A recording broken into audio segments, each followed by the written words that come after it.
It's Nolan.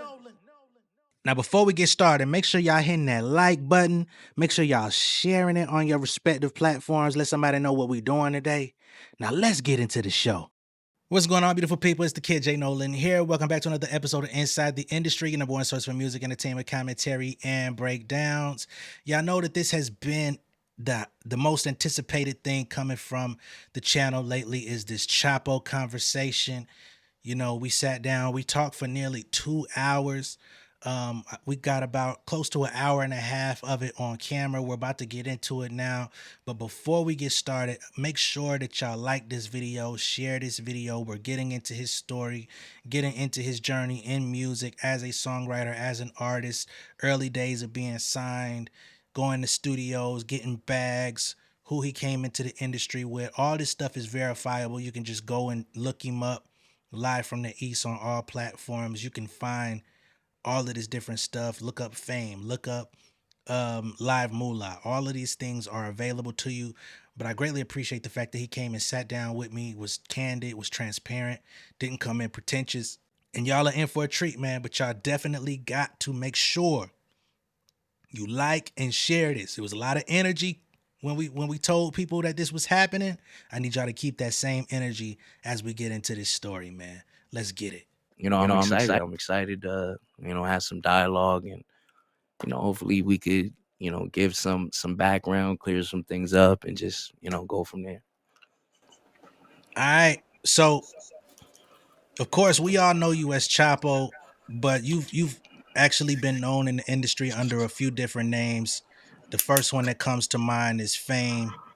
And my main thing that I've been doing with my channel is trying to dig into who Fame was, how Fame got discovered, like all of the beginnings of your story, because I think it's very vital to know like where you came from and kind of what happened from that point forward to get to this Chapo Live Moolah era where you barring up, you're going crazy. But once upon a time, we seen you as like a hip hop R&B type of artist, songwriter. So take us back to the beginning of coming into the industry. And I know we kind of talked off air about it.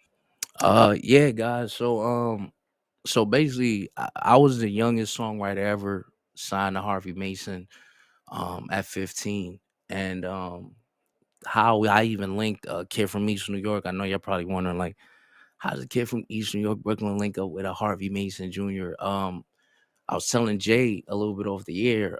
So what happened was, um, there was a movie called Biker Boys, and I'm not sure if your audience is familiar, but it was a motorcycle movie featuring Derek Luke, and Lawrence Fishburne was in it, and it was a motorcycle movie. And at the time, one of my uncle's friends was doing the stunts for that movie, because he was part of Rough Riders, the motorcycle portion. His name is Iceman. Shout out to Iceman.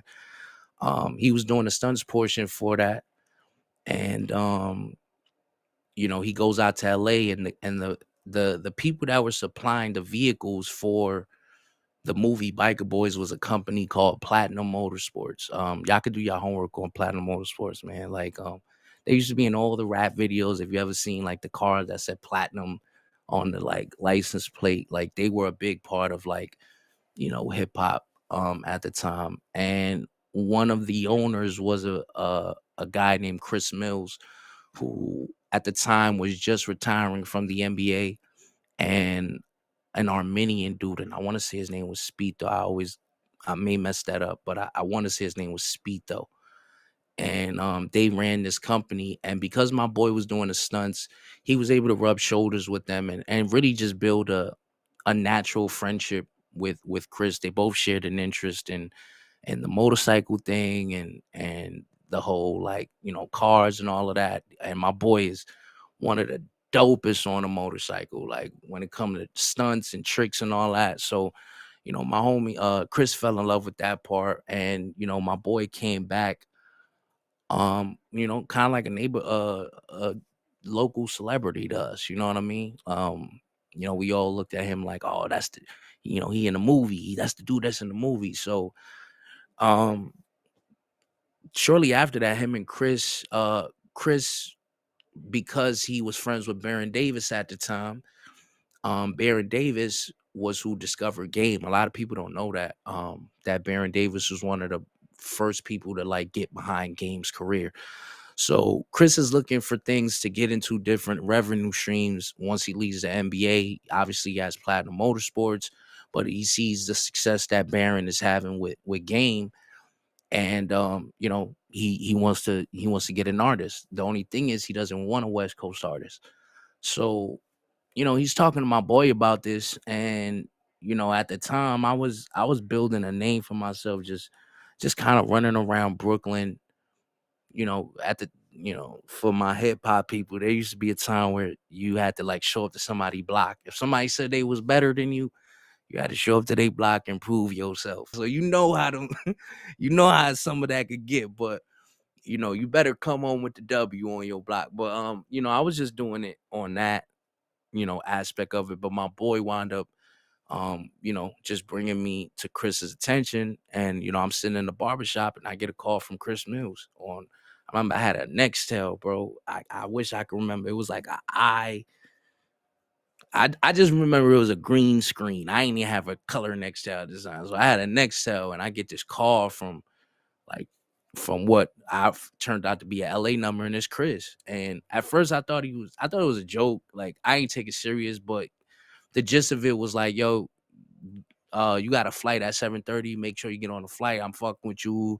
I'm ice people. So I kind of dismissed the first phone call, but then I get a call from my boy after, and he like, yo, you just hung up on so and so. I'm like, I don't. Who is that? Like, I ain't even have no idea what was going on. And he's like, bro, that's the big homie. That's the big homie in LA. Like you tripping. Like, so I tell my mom, mind you, I'm 14 at this time. I tell my mom, mom, this basketball player talking about wanting to sign me, and my mom is black and Puerto Rican, so she looking at me like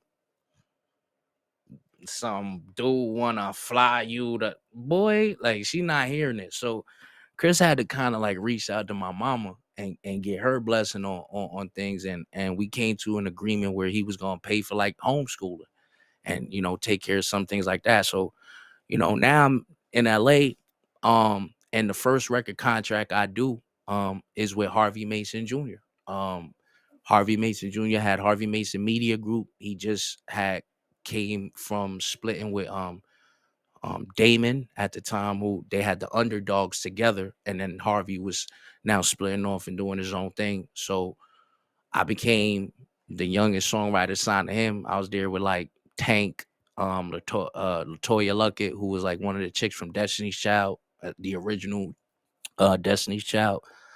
The homie Jay Valentine, um, and And real quick, for anybody that wants to look this stuff up, R&B money, they talk about these days. I did see the shout out to R&B Money. I did see the homie Tank and Jay got a show now. But yeah, that they're talking about these times. The studio that they are referring to in West Hollywood, that's a studio we all came up out of. Like that was the studio where everybody came and recorded. Like you didn't have, bro, there was no way you didn't record at that studio. I'm talking about people from like the baby to like Katy Perry. Like, every genre, every walk of artist is coming through that studio. So that's how I was able to have access not just to all the top acts, um, but I was also getting involved in the LA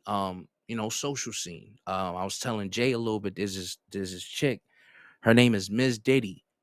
Miss Diddy, I think she go by Miss Diddy LA now. I'm pretty sure she's gonna change that name soon. But Miss Miss Diddy was like, um, bro, she was just one of them people that knew everybody. Bro, she just was in the mix with everybody. So she kind of knew what I had going, because there was a legend building up in LA about me. Because once I started hanging out with Game and shit, now I got all the gangsters, but then I got all the industry dudes. I'm bringing girls to the crib. I'm a kid, bro. I'm wilding. I'm living the industry life for real. 6-car garage. The Chris had a thing where he would go out of town, bro, and he would go out of town for weeks, sometimes months at a time, because he was in the celebrity poker game. So he would be gone. You know what I mean? And he also had different apartments throughout California and Fresno. So the main house was where I was at, and he was never there, bro. It was just me and my homie. So we got all the platinum motorsports cars. So we tearing LA. I hope I cursed the fuck up, bro. Oh yeah, for sure. You know what I mean? Like we going crazy out in LA, and going crazy. We just meet this Miss Diddy, and she knows Chris, and she knew that I was signed to Harvey, and she just kind of starts bringing me around the Chris Browns, the Tiana Taylors, the Amarions, the LA crews, like the LA circles, a little, the younger at the time, younger artists at the time. So I'm running around with these guys, and I'm just kind of soaking it all in. And I just got to the point where like there wasn't there just Chris didn't know necessarily how to be a manager, and I didn't know necessarily how he was supposed to be a manager, but we had a system. I would wake up, go to the studio, work out of the studio all day, go to the club, go to the parties, and his whole thing was he used to just drop money off, bro. Literally, yo, go to the club, say my name, go get your song, play, da da da. So we do this for years. We're doing this for years, but the urge for me to be an artist, it went away because that hunger of like feeling like my back was, there's a hunger when you ain't got shit. I was telling you earlier, Jay, there's a hunger when you ain't got shit. And now I'm a teenager with the world at my fingertips. You know what I mean? Like it I kind of lost my way at that time. Then I'm starting to deal with women in different states, and now I'm buying cribs in Miami, and I'm coming back and forth, and it took me coming, to see family. Um I remember coming back and my homeboy being like, yo, bro, like everybody see this is when MySpace was popping. Everybody like, yo, they see what you doing on MySpace, but you ain't putting no music out, dog. Like you ain't really. And I swear I didn't have the urge. I didn't, because of the lifestyle, bro. Unfortunately, I was more in love with the creating part and being in the studio and till 4 or 5 a.m. than I was in promoting a single all day. You got So accustomed to the lifestyle. yeah, I Yeah. became, I didn't have to worry about, oh, I hope nobody sees me in this, over here. You know what I mean? Like I didn't have to worry about that artist imagery and all that, because I'm a behind the scenes guy, and I had the money, and I had the same respect, and these guys are also my friends. So it's like if I ever, well, what I thought were my friends, you find this out later, it's all smoke and mirrors, but so I'm doing that for a while, bro, and then I go out to Miami. And when I'm in Miami, I'm running around with, shout out to Street Runner. Street Runner was one of them guys for me that really like just took a liking. Like we just, from the first record we ever cut together, like it was just magic. And Because I want to, everybody that you bring up, I want to verify who they are. So go back to the Carter 3 era. He yes, had some of the toughest mixtape shit with Wayne right. out of his catalog. And he got a couple Yes, on, I sir. think he might have something on the Carter 3 too. I don't want to bring his, but at the time he was married to this girl named Adela, who was also his artist, who was pretty dope. Yeah, I know her So too. yeah, we was planning on doing some stuff with her. But like Street was one of them guys that kind of kept me in Miami. Like, you know what I mean? Kept me like going and just going into the booths and making sure that I was connected to this one or that one. And then when I came back to New York after, so I'm still living in LA at this time. I'm signed to Harvey as a songwriter. I'm running around with Game at shows because um in the basketball player Chris Mills, the people who live in his house is myself, a dude named G Magic. Y'all probably heard G Magic's name come out of Whack 100's mouth a couple of times in reference to Game. Whack 100 brings him up a lot. But G Magic was, we were all living in the same crib, bro. We was living in Chris's crib, and you know, that was like home base. So I would leave and come to New York to visit family, but then I started going to Miami because of street and meeting some people out there, and just being able to get some work in.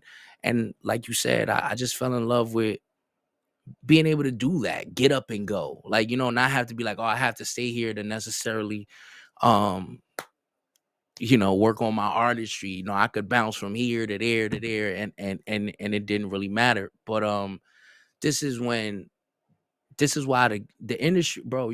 I- Everyone always thinks they're smarter than the industry, you know. And I thought I was smarter than the industry. So what I was doing, um, but right before I did my MBK deal, right, and I'm gonna get into how that deal came into play too. That's the MBK RCA Records deal. Right before I did that deal, um, I w- I wasn't making money from the things that I was doing with Harvey. And when I would do it with Harvey, it would be Harvey Mason Media Group on credits. You know what I mean? So we could sit there and create something. It's going to come up under Harvey Mason Jr. or Harvey Mason Media Group. That's just how publishing necessarily works. And then what was in my contract.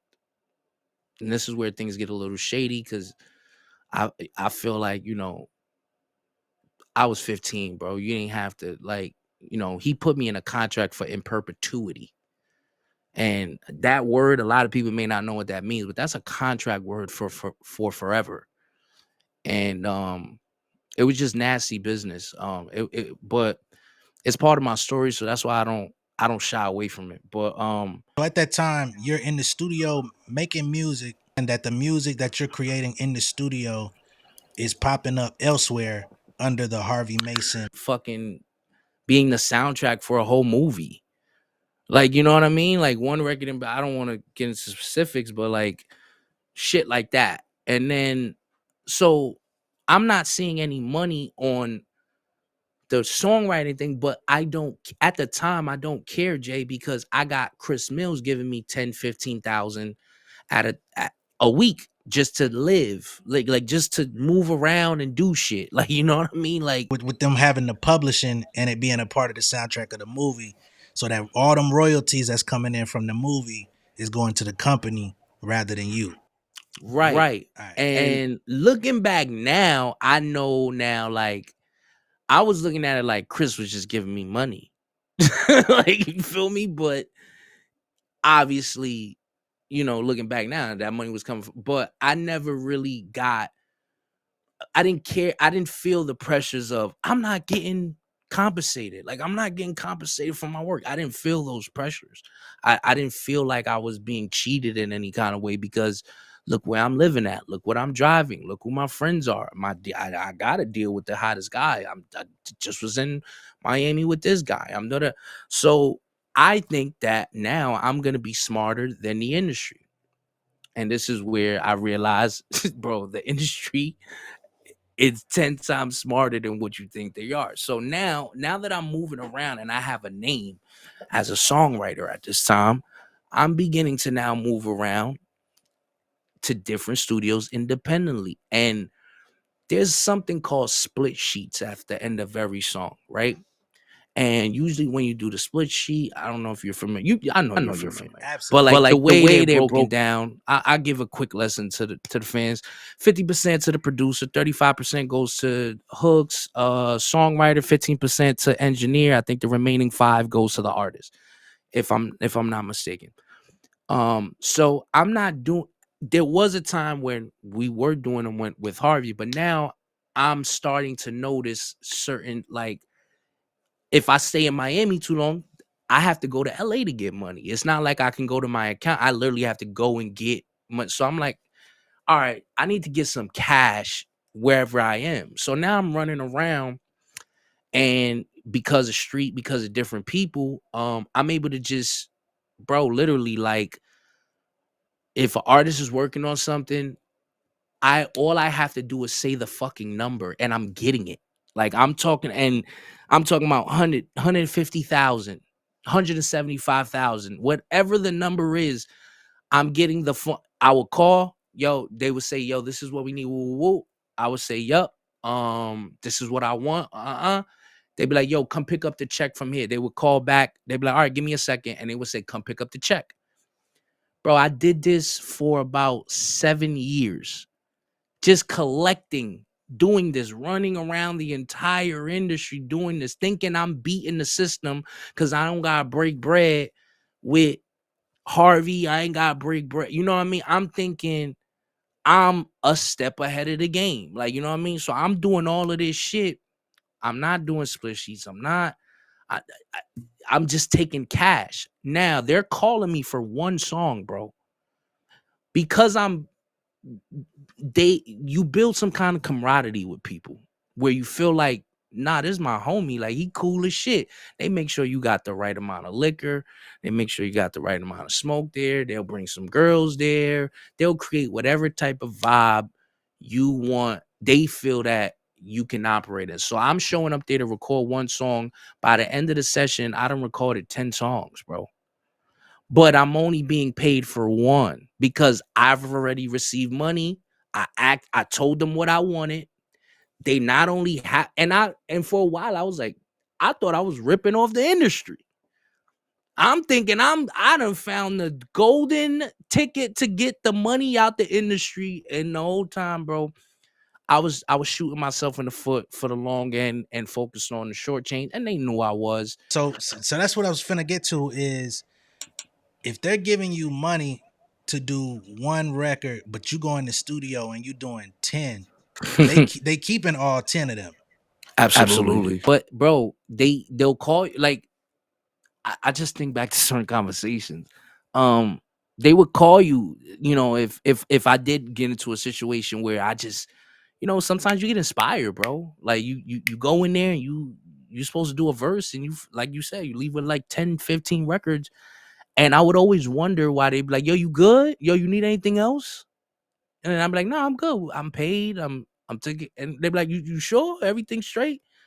And when you do that, like looking back now, I realize how silly it was, and just how it's one of my biggest regrets. It's one of the things where I look back and I go, damn, I wish I didn't try to think I was smarter than something that's been around even before I decided to pick up a microphone, because I'm pretty sure other artists have thought about it like that too. Like, and it hurts to say, but some of the most talented people I know are broke, bro. And I think that's what always scared me the most, was knowing that, like being able to be around a person who the world thinks is extremely wealthy, and they asking you for $20, or they asking you, yo, I ain't got no gas, da, da, da. So I never wanted to be in that position, and I always associated being an artist with that position. So even after, it took my boy coming, after all this stuff with, in Miami, it took my boy saying, yo, bro, you're not putting any music out. Like, my uncle wants to sign you as an artist. And his uncle wound up being Jeff Robinson from MBK RCA. And that was the first time. And I only took that deal, bro. And I mean this as respectful as I can. I literally only took that deal because of my boy. Because my boy was so passionate about wanting to see me be an artist. But I took all the money that I made. I bought my mom a house. Like, I did the things that, like, I set up. You know how you write certain goals down for yourself? Like, I took care of them things. My mom has a house. My mom drives 2 cars. She's one person, but she drives 2 cars. Like, I took care of my family. I took care of the people that mattered, and then took care of myself afterwards. So I didn't I was cool with being. I never was. I've always been an introverted type of person. I never really cared for the limelight. I never really cared for the clout. Even like I just said with my boy, me taking the record deal, I literally took the record deal for him because I knew he would get something out of it. And he's been one of my biggest fans since we were kids. and he's been telling everybody about me. So I'm like, I got to do this for him. So I take the deal, but shortly after taking the deal, I realized that the label, they already had a vision in their mind for me. Like they wanted, this is the same label that bought you Tyrese, Alicia Keys, um, her, you know what I mean? Like just seen Sky, all these people, and they wanted Chris Brown, Trey Songz 2.0.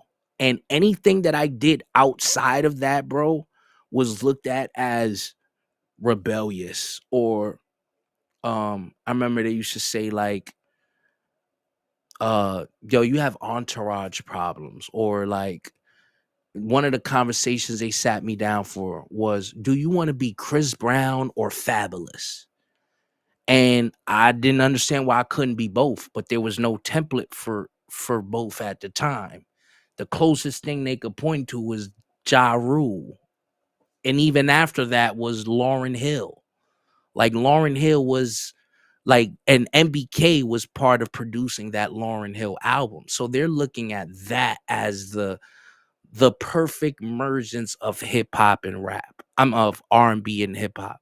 That's how they're looking at it. And they're trying to push me into this thing that honestly, it truly wasn't me. And it made me shut down even more from wanting to become an artist. Cause I'm like, this is how we get to the Koi record. Because MBK decided this was what we want to put on the radio. So now this record pops up on 106 in Park. It's like number 10 for a little while, but there's no passion behind it. I don't even feel connected to the record. I don't even feel like it's mine. I'm hearing it on the radio. I'm doing promo for it. I don't even care for it. You know what I mean? And then me and Mustard wound up doing a record. It's still out there. It's called Vitamin D to this day. Um it's out there. And the label wanted to use that, but it, bro, once the taste, no Diddy was put in my mouth with that sounded crazy, but it was just, I didn't care for it. I didn't care for it, and I just really slipped into a, I've always wanted, just been comfortable behind the scenes, so I just continued being behind the scenes. What threw me off with everything was when, you know, I've I s- I seen some things out there. I don't want to speak on specifics, but I was more so upset because the person where these things came from, the person's phone that this was hacked from, um I would rather them not be a coward, because there's somebody that's still over there, and obviously, but I would rather them not be a coward and make me face the internet myself.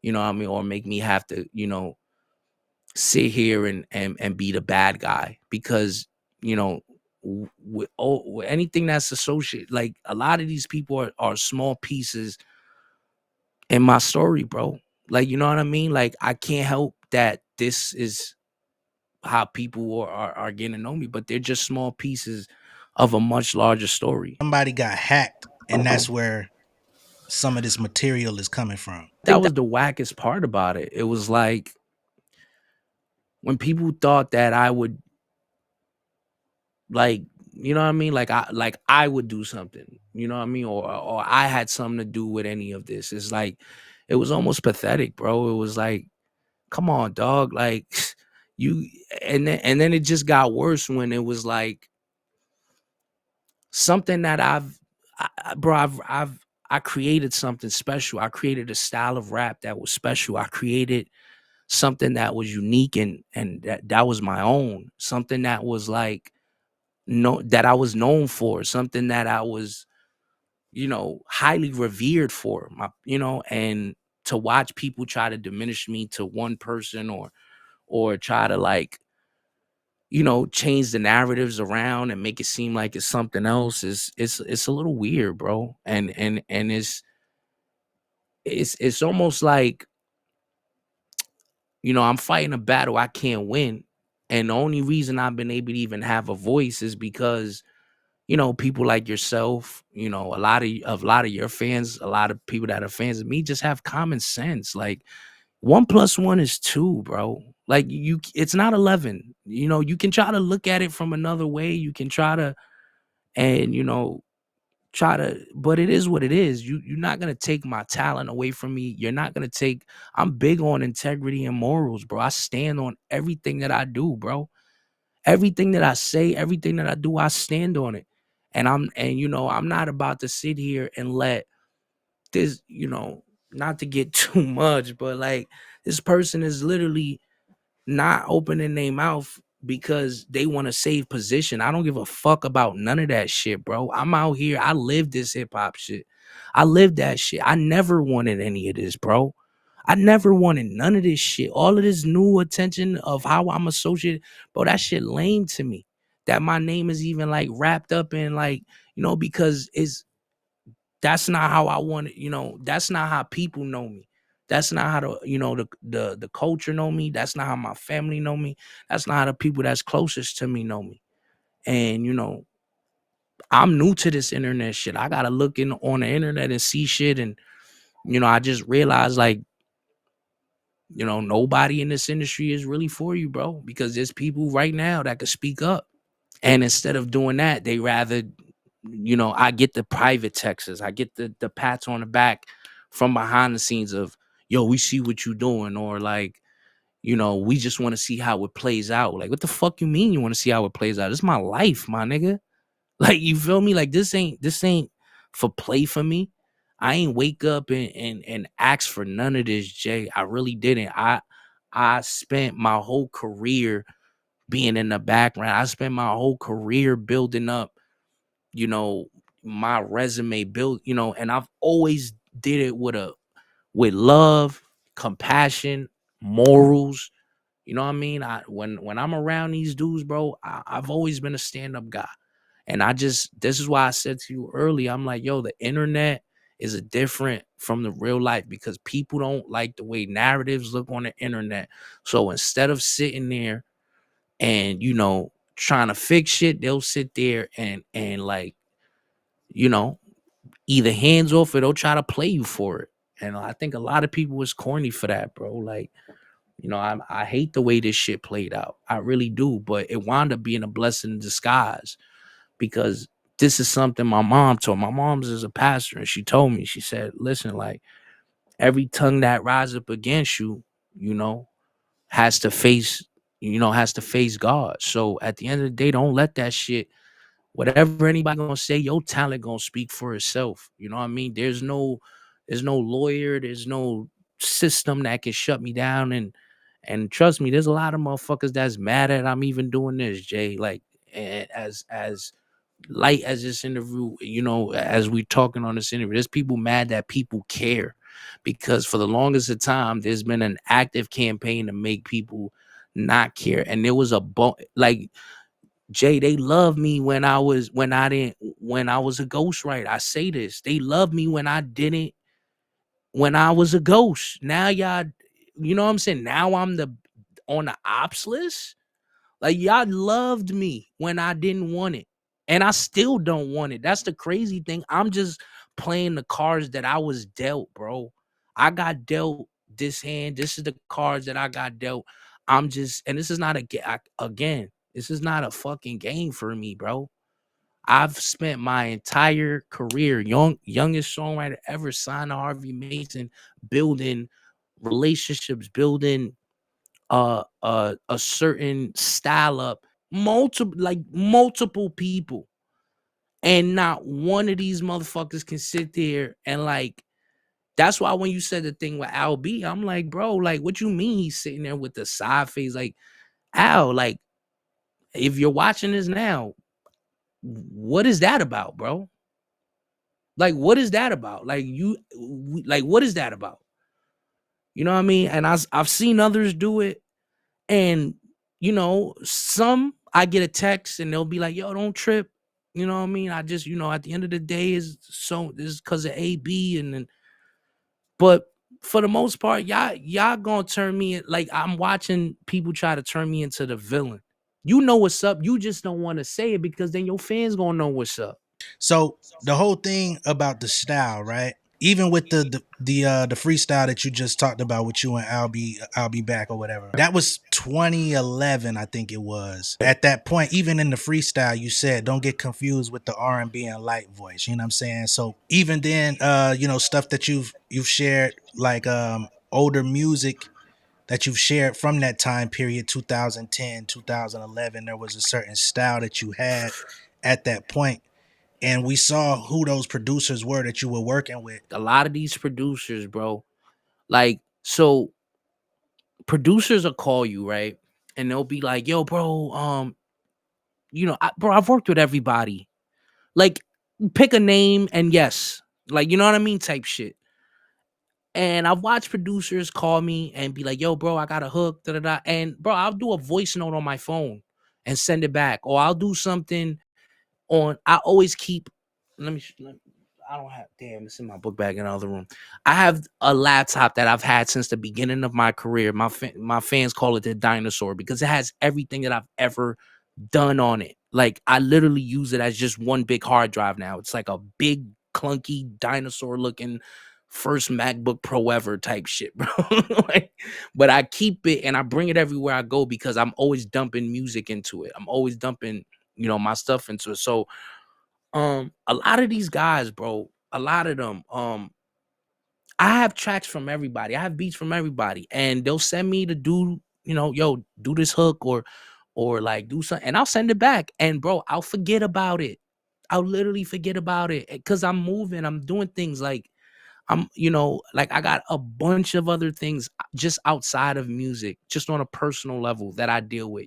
Like I lost my little brother to cancer. My grandmother died. My little brother had a kid. Like I'm trying to raise his daughter. Like there's just a lot of things that's like reality to me that's not real in my reality. So I'll send these things back and I won't think about it. And I'll be in the car and something to come on and I'll be like, what the fuck? Like, wait, when? Or like, you know what I mean? Like there was a point in time that shit was happening like every other day, bro. Every other day. And I'm going, wow, I can tell you bro, I can pull up the data files. Like, you know what I mean? And a lot of people don't know this about documents. You can't fake the data files on documents. Once it hits the document file, whatever date it hits your documents file is the date that it's locked in. So just know, and this goes to every artist out there, if we've ever done anything, I have the fucking data file. I've had the same laptop, bro. My fans know this. People know this. Y'all know this. So this is why I'm so confused at like everybody, like maybe not confused, but I'm like, dog, don't try to play me, bro. Don't try to shrug me off. Like, don't try to make it seem like I can't help what my story was, that my story was attached to what it was attached to. I didn't when you're creating things, you don't know what you're creating. Yet very few times do you create something and you feel it in the moment, like, wow, this is gonna be big. But when you're moving at the pace that I was as a songwriter and going since 15 years old, Jay, I haven't written down a rhyme on a piece of paper since I was probably 16.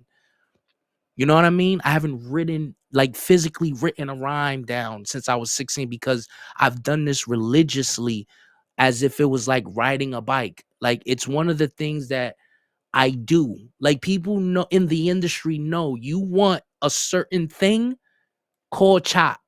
It's not a secret of what my style has touched, what it has done, what it has been associated to. It's not a secret. If you a music connoisseur, you can tell. You can hear it. You can hear when that artist decides to bring in new writers. You can hear it. And this is why I get so frustrated because it took someone who's in music like yourself to to take away the spectacle, take away the bullshit, take away this, take away that, and just be like, yo, bro, let's just use our common sense. Like, fuck your emotions and your emotional attachment to something. And I get it. These people are emotionally attached to something. I know what it is when a song is the song that got you through a breakup, or the song that you played when you did this or did this. I know that feeling. You know what I mean? But the facts is the facts, and reality is the reality, bro. You know what I mean? Like, my pen has touched a lot of shit. I have influenced a lot of shit out here. I'm not a cocky guy, bro. That's never been my steez, bro. I be chilling, bro. I be chilling. I played my role. And that's why a lot of times I was able to be invited so freely in, because I never tried to be the limelight guy. I let them guys shine, bro. I let them guys, like, whoever it was, bro. You know what I mean? I always played the cut. I was never the guy in the entourage that got called and needed to be flown out or any. Bro, I had my own money. When we went to the club, I paid for my own bottles. When niggas pulled up to the club, I didn't show up in the black truck with the rest of the entourage. I showed up in my shit. I showed up in my cars. I showed up with my people. You know what I mean? I contributed to the situations. I didn't take from the situations. So this is why I'm so confused as to why, when I became my own boss, I never was. I see shit affiliate this, bro. We was cool. Like, you know what I mean? Like, these were niggas that the industry is but this big, Jay. You know that. That shit is but this big, bro. We all rub shoulders. We all know each other. The fans think it's this big, complex maze of, and it's small. It's maybe like 3 or 4 labels that actually run everything. You know what I mean? Like, the same women. We all date the same women. And that's another thing that has been an issue with me. The women. The women have always been a thing with me and certain rappers. I've done things that a 19-year-old would do in the position that I was when I was that young, wilding out here, bro. And I made the mistake of doing it with not just random women, but some of these guys is like baby mothers, or like, who are they wifeys now? And it just looks crazy when you have to sit there and, like, be in the same room, and that I've been with, or it's one of those type of situations a lot of times too. So you throw all of that shit in a gumbo, and it's like I told you on text, you got this big, nobody knows nothing. Bro, I literally saw something, and I'm not gonna say the people, but I literally saw something where somebody said the only way I'm believing this is if he dig up a person and take a picture with that person, and then that person holding up the date. And I'm like, if that's the standard, my nigga, I'm good, bro.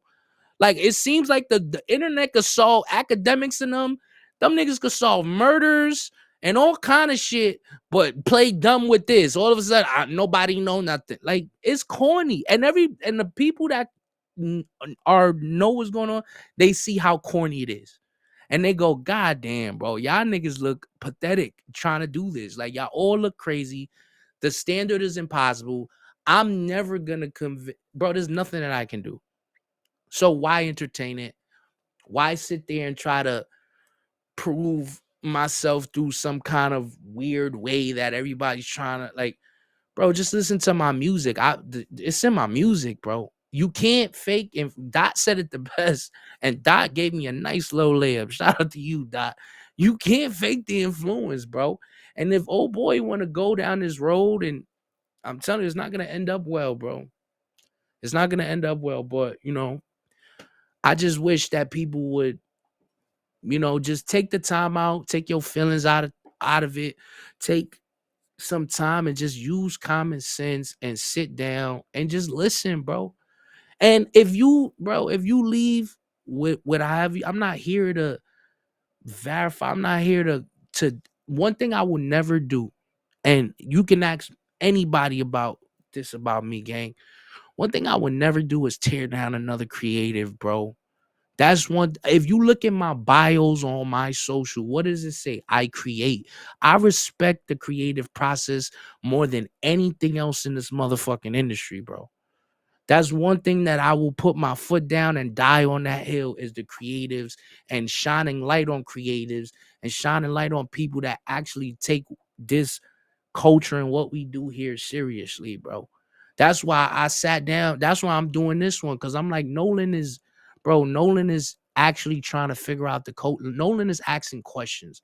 Nolan isn't coming in there as a blank canvas. There's no judgment. It's not coming in on some, well, I think that's a, bro, just tell your story and let the people determine if they gonna rock with you. Even, bro, if the people gonna rock with me, they gonna rock with me. If they not gonna rock with me, they not gonna rock with me. Like, you know what I mean? Like, I'm just here to give y'all my authentic self, be the person that I've always been, and just let y'all make, let the people make their own decisions from there. Exactly. And that's why, I'm letting you, like, I'm not trying to interject, or I'm letting you say what you need to say, man, cuz ultimately this is your story, you know what I mean? And I didn't know who you was like a month ago, you know what I'm saying? But Right, right. all it took was a trigger for some five niggas online to be like, that's Chapo. I'm like, all right, who is Chapo? Right, And I right. just started digging around, moving some shit, and I'm like, oh, like it's I didn't have to do a lot of digging. I think academics kind of like serves everything up on a platter in one video. So everybody, that's how people digest things. And unfortunately, I can't do it that way. I can't, like, and neither do I want to.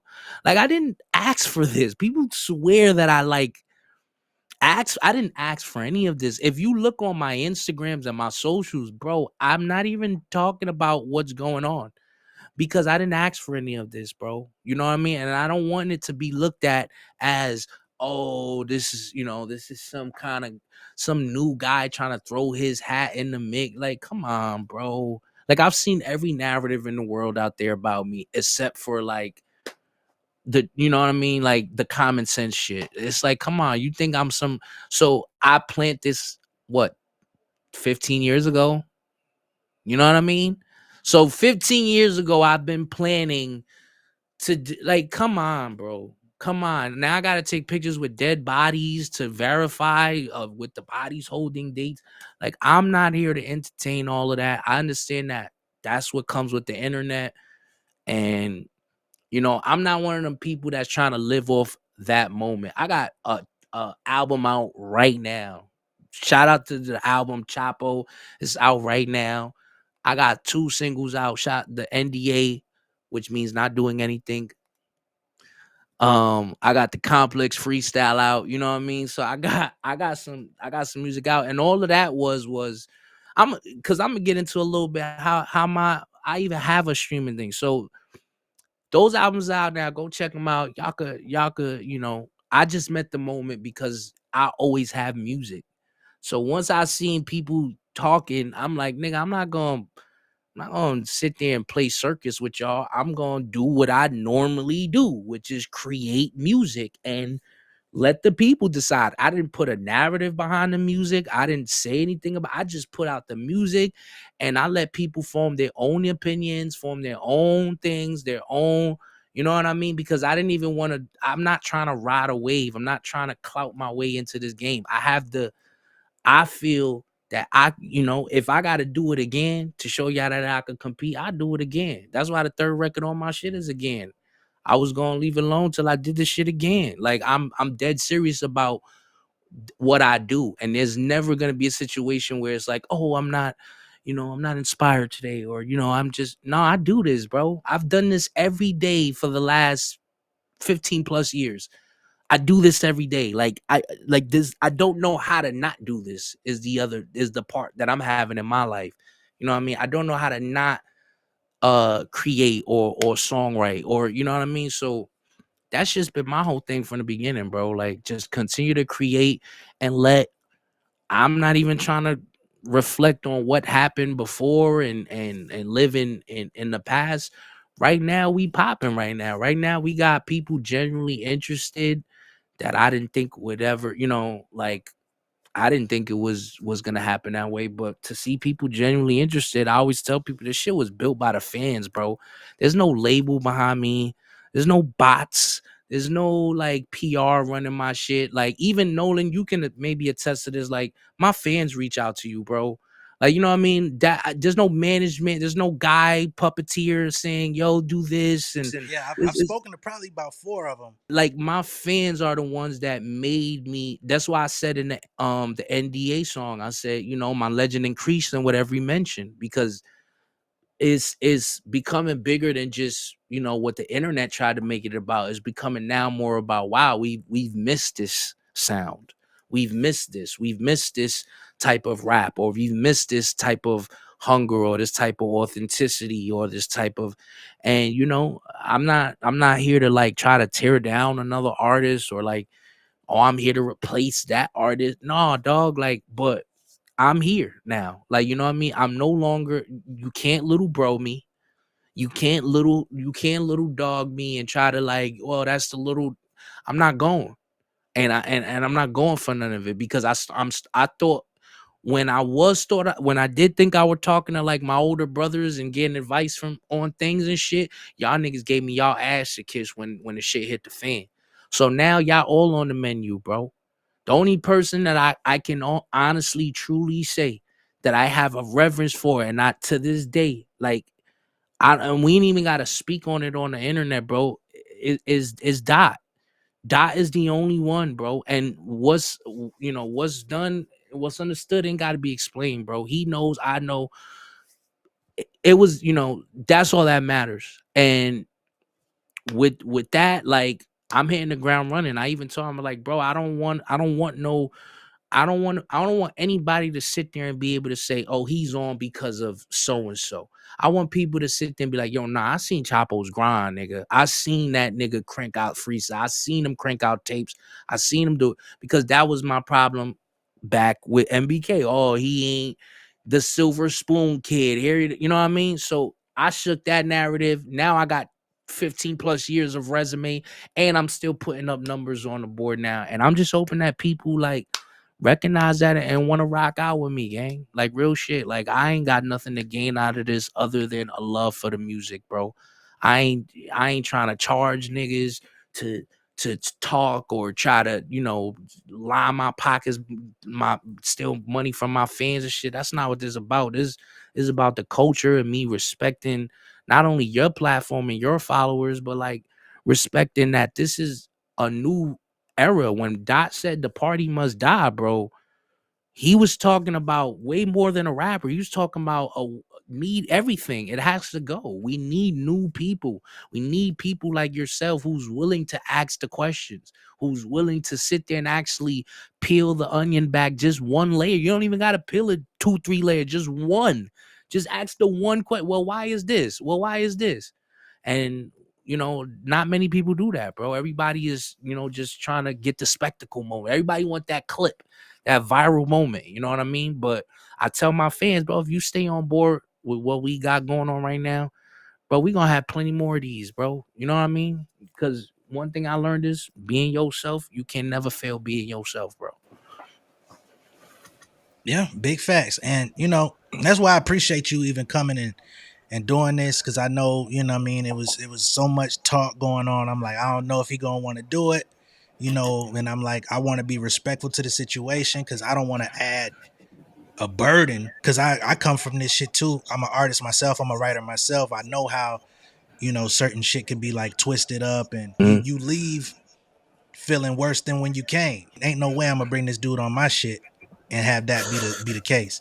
So I just appreciate you, even trusting me and my platform enough to come through and talk about this stuff. I saw you just hit like a milestone, I think, like with a certain amount of subscribers. I love seeing that type of shit, because I do feel like, we need more use. Like, you know what I mean? We need something that is genuinely trying to get to the creators. And I think you've tapped into something that like a lot of people aren't tapping into. And you're gonna have a lot of people, and just my experience of being in this industry, people, artists, execs, people go where the vibes are. People go where the positivity is, where the, you know what I'm saying, where the culture is, where the culture seems to be thriving. Because you already know how this internet is, bro. The 72-hour rules. Once something is out the media for 72 hours, almost like people forget. But certain things make a lasting impression. And everything that I've seen from you, bro, has made a lasting impression, not just on the narrative surrounding around me, but just the narrative surrounding all songwriters, all creatives, all people that are, out here, working to try to like, you know, make something of themselves within this industry. Like, you know more than anybody that it's never one person. And I think that's what Dot was trying to say, even in the beef. Like, Obbs has a tendency to tell people he hands out number ones, and that's not the case. It's never like that, bro. You know, like, it's either done by the people and formed organically at the grassroots, or you got a label contributing payola. It's one or the other. It's never like, oh, I'm just that guy.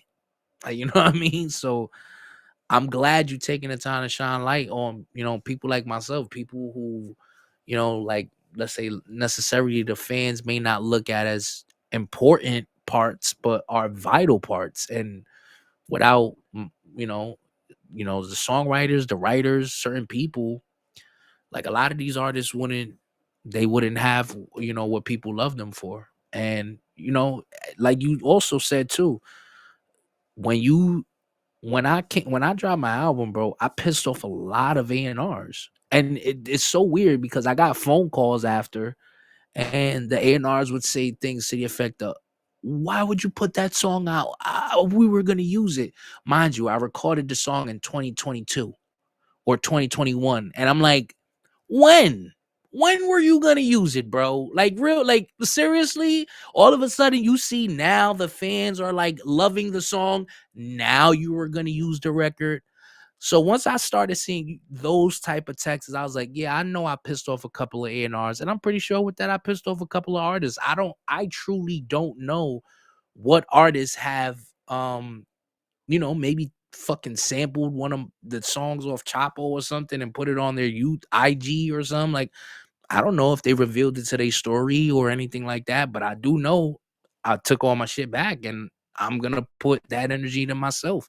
And as long as I got the culture, I may not have the machine. The machine may completely say, yo, you know what? We trying to turn your lights off. We don't even care about what you got going on. But one thing that has kept me afloat, and what I'm going to always rely on no matter what, is the people, bro. You can't go wrong. As long as you keep it real with the people, transparent and authentic with the people, you always gonna win, bro. And that's one thing I learned through this whole process. Yeah. And one question I do have for you is, why did you end up changing your name?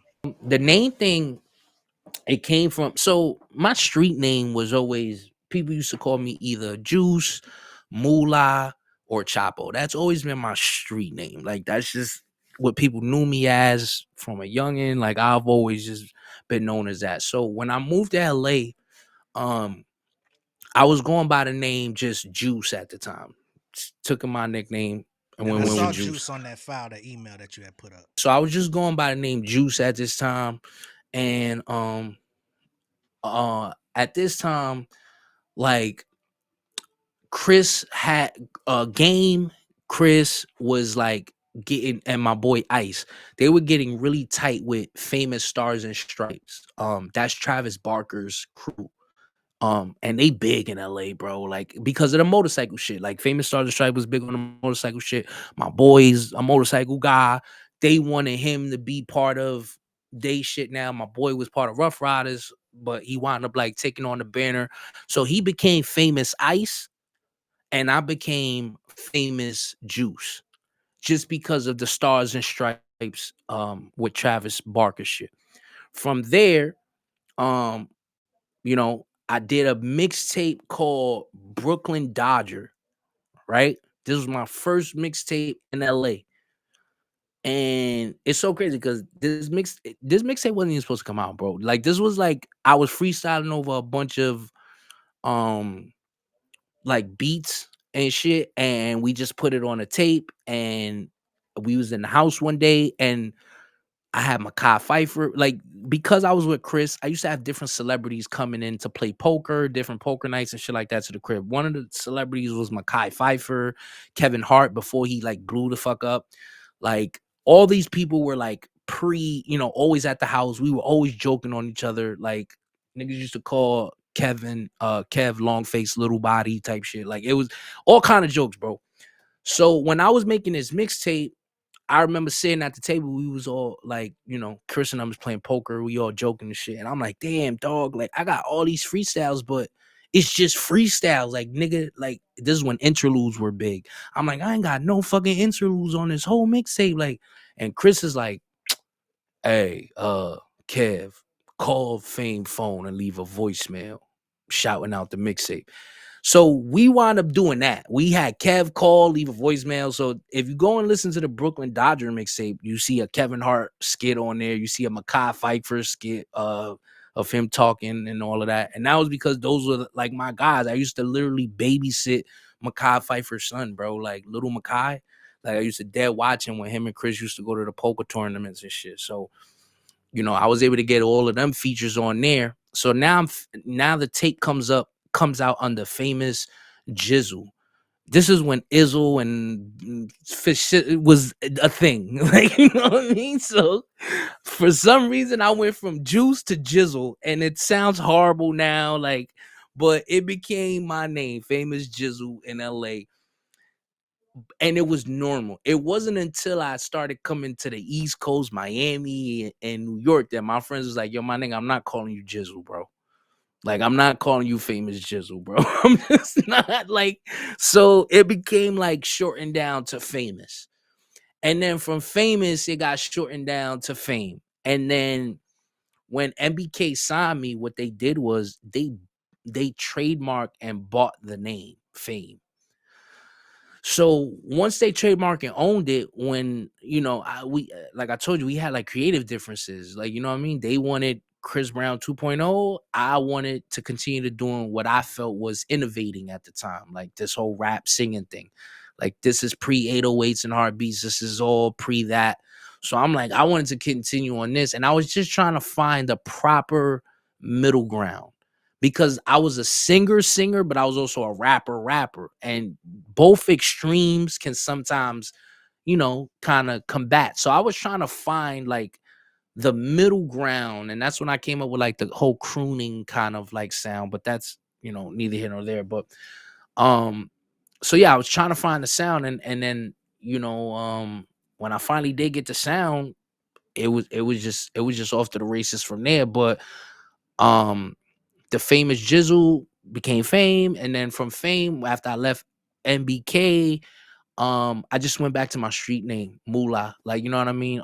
My Twitter was Live from the East, just because that was just the Twitter name that I picked. Live from the East.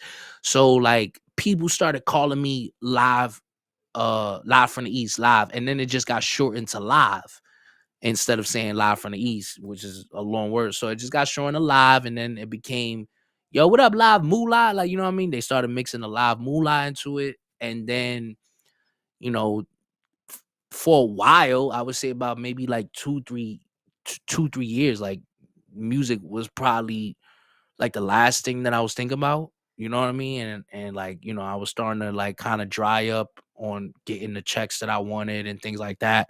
So I just went nuts in the streets, and that's where the Chapo moniker came from. And you know, I had like 100,000 followers on Instagram, and when the beef popped off, like one thing I noticed about it is like I felt like I was in an echo chamber of just industry niggas, because I had all this. The thing about Instagram, this is why I don't really be on it as much. Is it's just made for you to flex on other industry people. Like, that's all it is. It's all made for a bunch of industry people to be like, look what I got, look what I'm doing. You know what I mean? They're not interacting with the fans. They're not sitting there trying to. It's a literally like a website in 2025 now. So um, I wanted I when the beef popped off, I was like, I know that I'm gonna be getting a certain narrative. I don't want to get none of it. So I was like, let me go somewhere where I'm just not known at. And it wound up being TikTok. I never made a TikTok. Like, I thought TikTok was for like people, like if you had to be a dancer or some shit, or I had to like, do some kind of voice note or something. Like, so I went on TikTok, and I just really wanted to see what the people were saying, because I was like, I know I'm gonna get certain shit from this side, and I know I'm gonna get certain shit from this side. But let me see how the people feel outside of this. And that For You page on TikTok, you know how that could be. So I go on it, and I'm just like, oh wow, like this. So I make my first video, and I was just talking as like a fan, just trying to see where the fans were, whose side were they on and all that. And I just saw like just this big influx. Like I had some strong opinions about like things I was hearing, and I just saw the strong opinion of you don't know what the fuck you talking about, and you ain't nobody. And mind you, I had no followers on TikTok. I had like 100 followers. So I have a bunch of people telling me shut up and you don't know this and you don't know that. Mind you, I'm with the people that are like, what I mean? Like I'm literally in the mix of this whole shit. People don't know Dot has an apartment in Brooklyn. So I'm like literally in the mix, and everybody's kind of waiting for Dot's response. And I think I slipped up and I gave up a little bit too much of what was on Euphoria, but it wound up not being that bad because I think it dropped like the next day. So it kind of saved my ass a little bit. And then from there, like people just started, just coming to my TikTok and just, getting, because I would always try to give the perspective of I would obviously be respectful of both at the time. I was super respectful of both at the time because it was a delicate situation for me, with these two guys. So I was trying to just, you know, be the not referee, but just kind of, Offer does perspective. this and then yeah. And I was doing a lot of that, and then it just got to a point where I started blowing up for it, and my takes, which were it's funny because these were takes that I would give to these people's faces. It's not like I wouldn't text them how I felt or like said certain things and be like, yo, I don't think you should do this, or I don't, like I just said it on TikTok.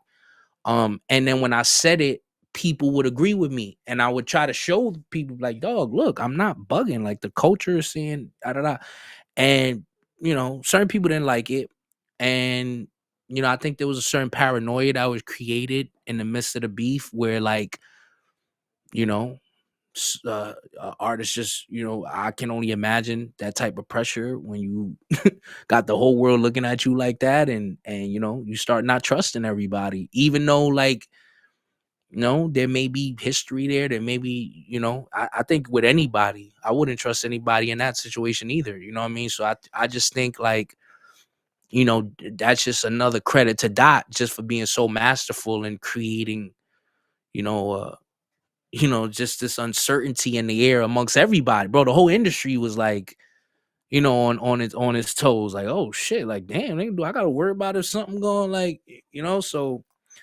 um that was just a master class from Dot, like to do that. And then, like, bro, I really just planned on kind of doing what you got going on right now, Jay. Just doing commentary and just speaking from my experience as a songwriter in the industry, and I was gonna bring up guests, and, you know, I seen you talking about it on your post. that was my plan, Jay. Real shit. I had no other plan outside of that. It was gonna be called the Chop Shop, and I mean, it's still now that's just the name of the fan base, but it was this whole thing that I was like creating, and then I just wake up and then boom, it's just and it wasn't just my stuff that came out. Other things came out too, but I think it was such a big deal because it was like, no, like not I think it was that's what made it such a big deal, because there was other things that came out that I'm like, that shit was in the media for like 3 days and then niggas just stopped talking about it, but our shit just continued, and a little bit of it's just like uh, you know how the internet is, bro. Like, but I just wanted it to be clear that that shit, I had nothing to do with any of that. Um, and again, to the person that did do that, whether, however, whatever the situation is, I can't say I know what the situation is. Haven't looked into it or anything like that. But whoever that person is, they know who they are, and it's a bit fucked up that you're more concerned about a position than just admitting to your wrong. Like, you know what I mean? Like, I think it's cowardice for to make me have to bear the blunt of this. Especially when I didn't do anything wrong. You know what I mean? Yeah, man, and it's crazy because I seen how once we kind of started talking about this situation on my channel, I check the comments. I don't respond to all of them, but I see them. People started trying to put a little bit of a spin on it, like Chapo must be the mold Dot was talking about, and I'm like, I don't know about all that. Again, it's just an attest to, bro, the industry is small, man. Like, you know what I mean? And I see all these people say like, these OVO and shooters and all of that. And my thing is OVO is a rap crew. Like now, if you were talking about like Reps Up and some of them guys, yeah, I would, be like those guys a little bit more serious. But like nobody is scared of nobody over there, bro. Um, I don't Dot didn't need anybody to try to spill tea on that boy. Like if y'all think that battle would have went any other way than how it went, like come on, bro. Like you know what I mean? This man has been Dot has been waiting for that for over a decade. You know what I mean? And just knowing both of them and knowing how both of them, what their skill is, how good, who's good at what, who's I just kind of knew there was no other. And then my whole thing was Dot getting with the right producers. But once I saw that he was linked up with the right producer, because I knew about him linking up with Mustard before anybody. Like I was like, oh yeah, it's over. He about to bring the Mustard run back. Like, yeah, it's over. Like, I kind of saw the torpedo coming. That's why when everybody was like talking about Euphoria, thinking that was the nuke, I was like, that's not it.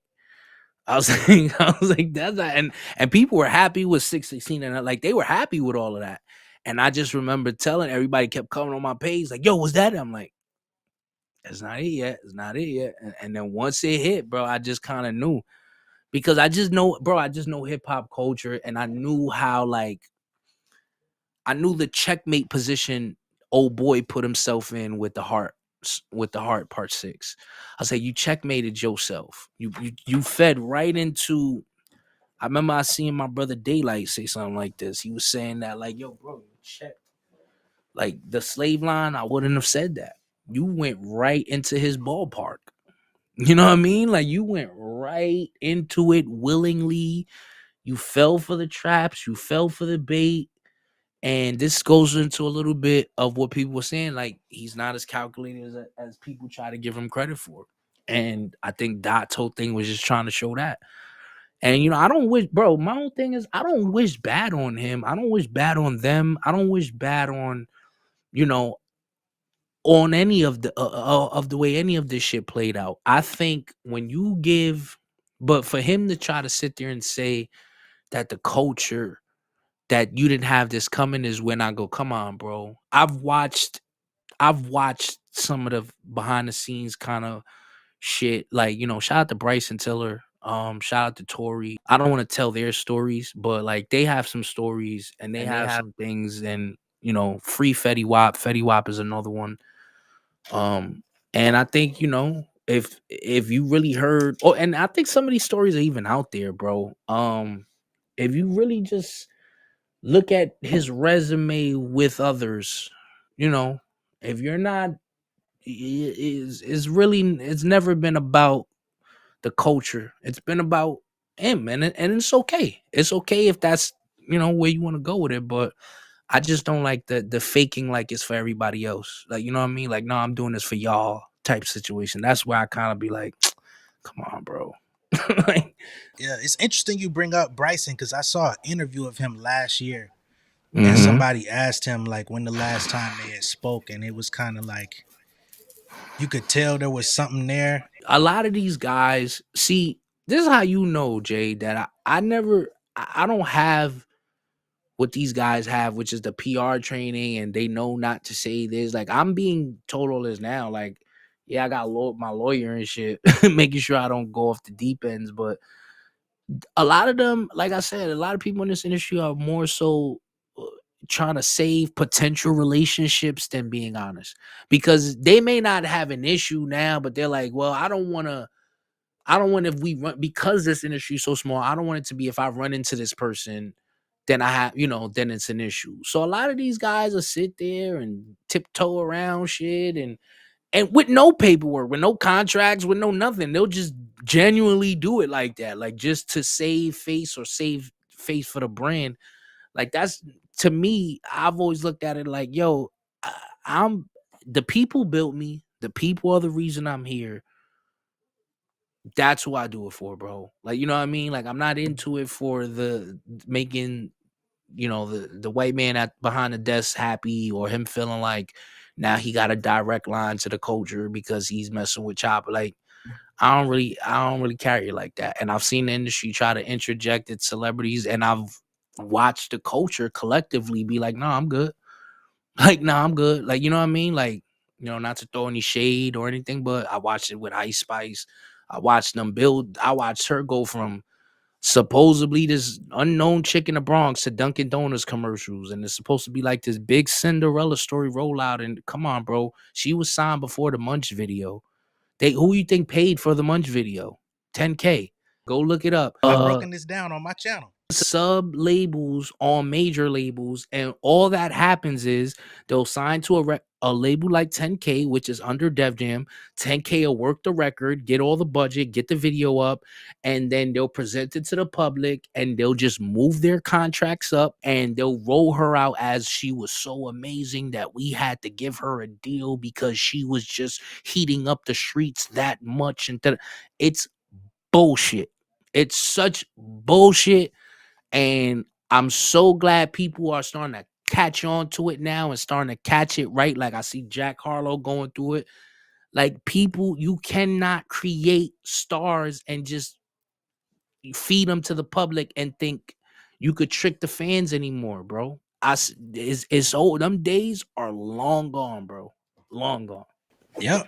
Cause when I did my research on that particular situation, I seen that they shoot, her manager don't even hide it. He does interviews talking about it. So they did a deal with World Star, and that was like, World Star ain't what it used to be, but they still have like a distribution portal, and they have their channels of how they can get this shit out there. And that was like they did that deal through I want to say it was Create Music Group, which is out there in Mm-hmm. Memphis. And Mm-hmm. they came together and put their heads together and all this shit, profit splitting and all that, and that's what we ended up getting, because I believe she blew up off of World Star. And then of course the next thing was like the On the Radar shit, and that took it somewhere else. And if you pay attention, you can see you see the footsteps. That's what labels like bank on, that you won't take a look at the footsteps. But because you have a industry eye, you're an artist, so you know what it takes to win. You know how certain things are set up. You're able to like detect it and be like, oh, okay, you can see the footprint. And then once you find out about the footprint, you can't unsee it. You can't unsee, like, you know what I mean, when something is being literally pushed down your throat. Like, when it's literally you're sitting there going, oh, they're actively trying to push this and make this into a thing. It happens with narratives. It happens with everything. That's one thing I've noticed. It always happens when a song comes, like, one of the narratives that um uh Aubrey's PR was trying to use was um that Not Like Us only won because of bots. And if, as long as we can prove that there were bots, we won the argument. But here's the thing, everything is botted. Everything, no matter what it is, you're trying to make the conversation be over here when we're talking about this. We're not, listen, if Not Like Us had 10 views, does it take away from the impact of the record, what it did to the culture? The whole culture stopped off of that record. So it don't matter if it don't got the amount of it, like, it doesn't matter. But Obbs, being what he thinks is strategic, is looking at it like, yo, you know what? As long as I can prove that there were bots, then I could try to discredit the whole win. Told the label, hey, we ain't gonna do it like that. He gonna bro, this man is that calculated. You know what I mean? So even when the label wanted it to be, I watched it in my Discord how people, when anytime a narrative came out where like, oh, not like us was this or da, da, da. I watch people in my discourse say, "Up, time to run the numbers up again," and the fans did it. Like, you know what I mean? So that's how I know it was an organic thing. That's how I know. I'm like, yo, bro, people just genuinely, bro, you can't deny that that was one of the more standout records of the shit. Not to mention, bro, like they could because with this whole lawsuit and everything, there's this whole campaign, and it's crazy because when his legal team came out the other day, talking about now we get to see all this. I'm like, why would y'all do that? You know what I'm saying? Because now you're making it obvious that this is a PR thing. Funny thing about it to me is from the minute that song dropped, it was what it was. You can't erase that because I mean we lived it. So it was like the nigga just dropped Meet the Grams the night before. Like niggas was already going crazy off of that because of what he said and how he broke that song down.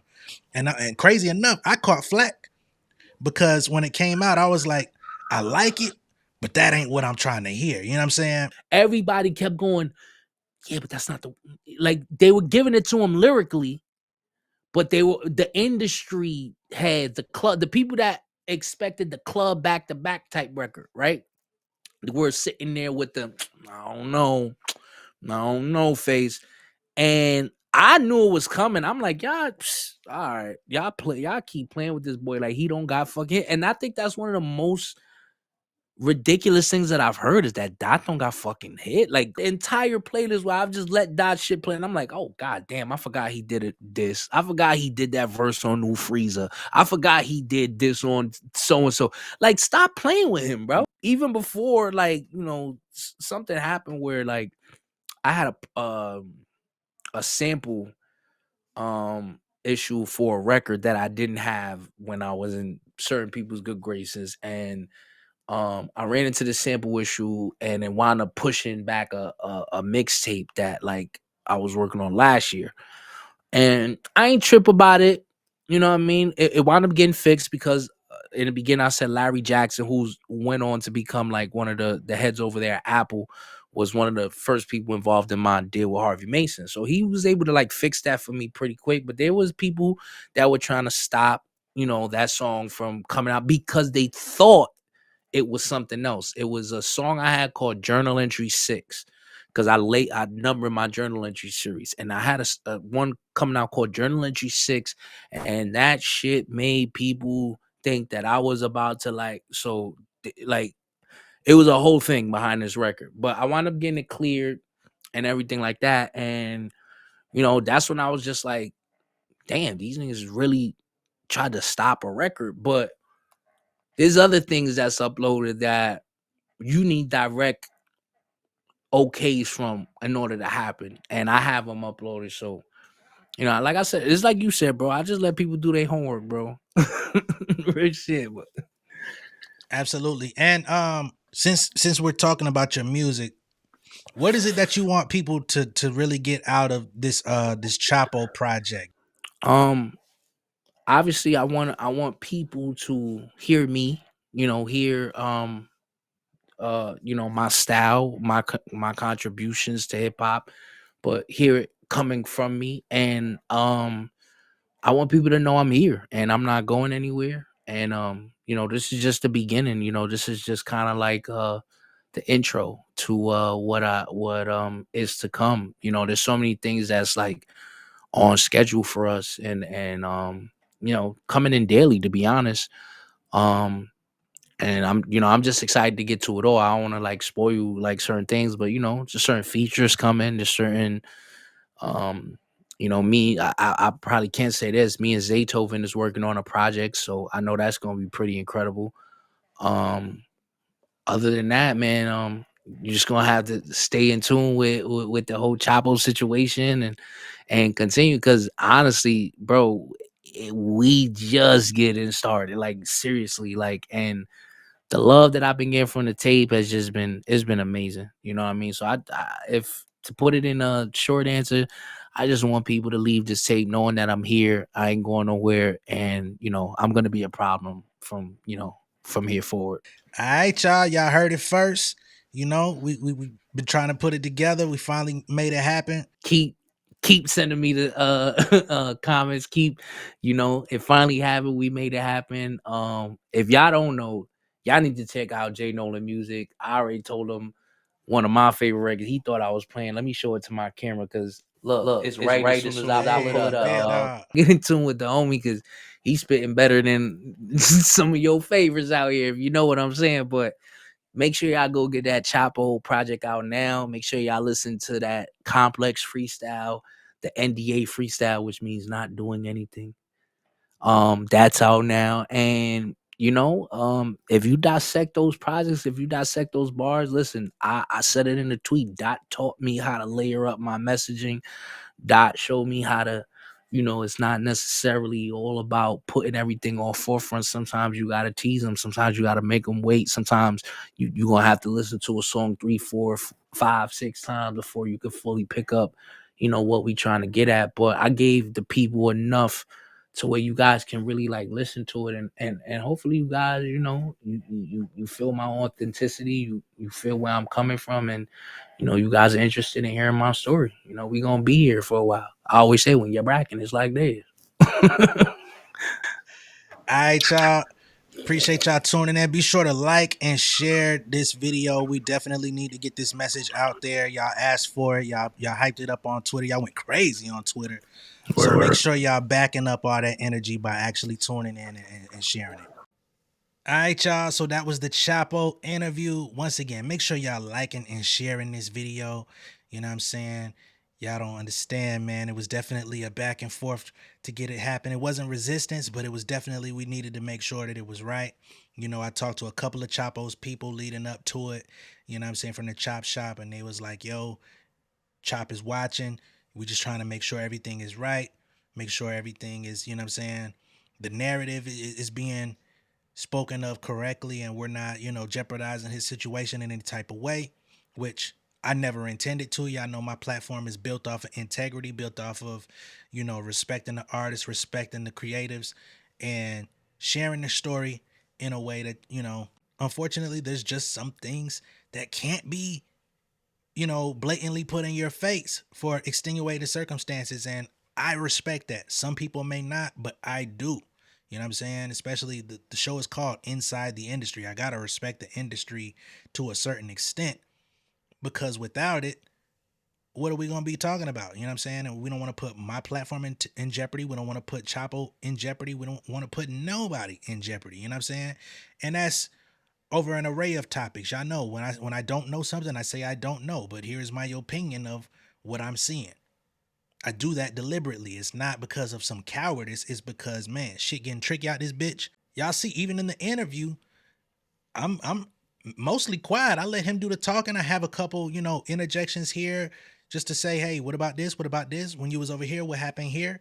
Just to make sure that I'm mediating and moderating the way I should. But y'all see, Chapo wasn't trying to hide. He spoke on a little bit more than I expected, to be honest. But yeah, make sure y'all liking and sharing this video. Run this up. You get what I'm saying? And really look into this man's story, because again, this is not hidden information. It's available. It's just a story that has been mostly forgotten because of the times. You know what I'm saying? Definitely was a transitional period in the industry, going from, that mixtape era into the Spotify era. And a lot of people transitioned, you know what I'm saying? People that you saw from the mixtape era, you think they might have retired from music. Many of them did, but many of them also transitioned into another phase behind the scenes. Some people became writers. Some people became music video directors. Some people became photographers. Some people went into real estate or started management companies. You know what I'm saying? So you can't discount anybody's story as if it didn't happen. You got to look up the proof. And that's what we ended up doing. And that's how we ended up getting Chapo in this interview. So I respect to him. Much love and respect to all of y'all for tuning in. And I'll, of course, we'll catch y'all on the next one. All right. Much love and respect, y'all. Peace. King of my city and cul-de-sac. Coming out swinging like soldier rag. Leading my people like quarterback. Boy, I study this shit, I'm an almanac. Had to get up and grind. Knowledge is booming, I'm here to apply. Came with the chip and the dip, it just single the mind. We finna do more than survive. I need my check. Spinning the block for the gouda, we hitting the jeweler to flood out the net. We don't do beef for computers, I'm straight out the sewer, we come when you rest. Niggas be looking perplexed, so keeping my foot on their neck. No map, I trust my gut for the quest, but drama, I'm fully abreast. I was ready for years and they doubted me. All of a sudden they tell me they proud of me. I've been dropping these haters like calories. Cross I'm out, I came back with some batteries. Stand for my honor, but too raw, no corner. Packing the stick with a drummer. Wanna catch my bad, won't fumble. I done came too far to be humble.